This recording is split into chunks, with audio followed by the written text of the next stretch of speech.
Well, joining us for the weekly entertainment panel, as always, is Abby St. John. Abby, the Oscar list is finally out, and of course, some big news coming from the Oscars announcing that they are going to do it in person. They're not going to do it through Zoom. Of course, we kind of got a feel for that with the Golden Globes, with only the one technical difficulty, but it'll be nice to actually see the awards in person, and also some notable nominees that that were released as well. So just give us kind of your overall thoughts on when you saw the list and what we could possibly expect. Yeah, we did mention this a couple weeks ago that there could be crossover from the Golden Globes, the winners. That's happened. It's not a new thing. So there's a possibility that we could see the same people win the awards.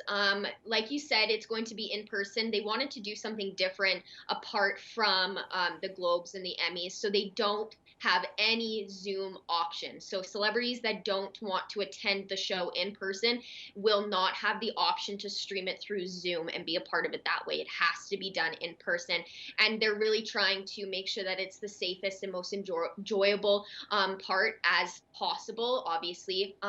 Due to the current situation. But a couple of the nominations that I thought stood out, obviously, I really hope that Chadwick Boseman wins for Best Actor, and I think he will. I can't see why he wouldn't.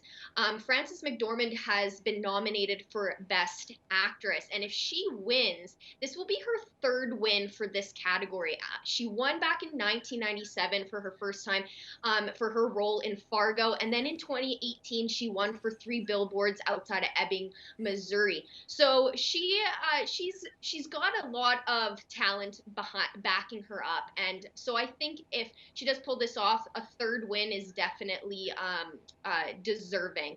And then also something that really stood out to me that I found when I was looking through the nominations is that there's two women nominated for Best Director, and if one of those women does win, it will be the second time, only the second time in Oscars history that a woman has won Best Director. The first being back in 2009, Catherine Bigelow won for The Hurt Locker. So I'm hoping for that. I think that would be really amazing to see, and so I'm very excited for the Oscars, as I am every single year. So I think this is going to be a good show, definitely different from the award shows that we've seen throughout the pandemic.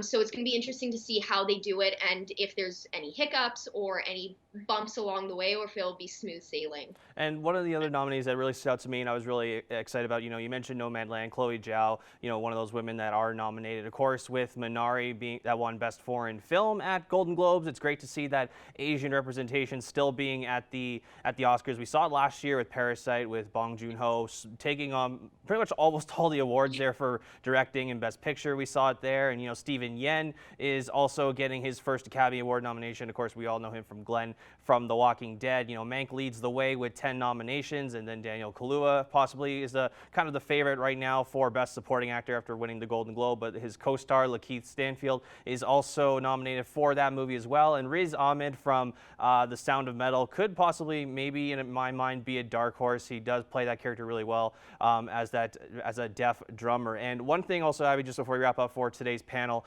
Marvel did release the new series, and of course we all know the success of WandaVision had over the past couple of months. Now Marvel's on to its next series here with the Falcon and the Winter Soldier. Our first episode dropped, of course, on the Friday. So talk about what we could expect now going forward and what this could mean down the road for Marvel. Yes, I watched it as soon as it dropped. I think it was about 10 to 1 in the morning when it dropped, and I was able to watch it. Fantastic. It's a great first episode. It does a wonderful job at introducing what we should expect going forward, the conflicts that arise between Sam and Bucky separately, the struggles that they go through separately, what they are experiencing after the blip, because this is taking place around 6 months after the blip, after Steve Rogers is gone.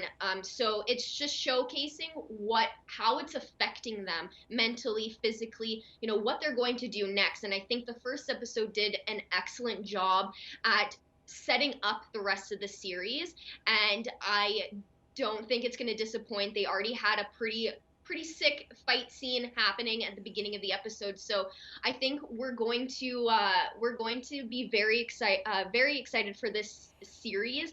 And if it's anything like WandaVision, amazing, and anything like MCU produces, the rest of the series is going to be incredible, and I'm very excited for it. And of course, we'll see what movies it kind of ties into down the road here in future projects. Abby St. John, thank you so much. Thank you.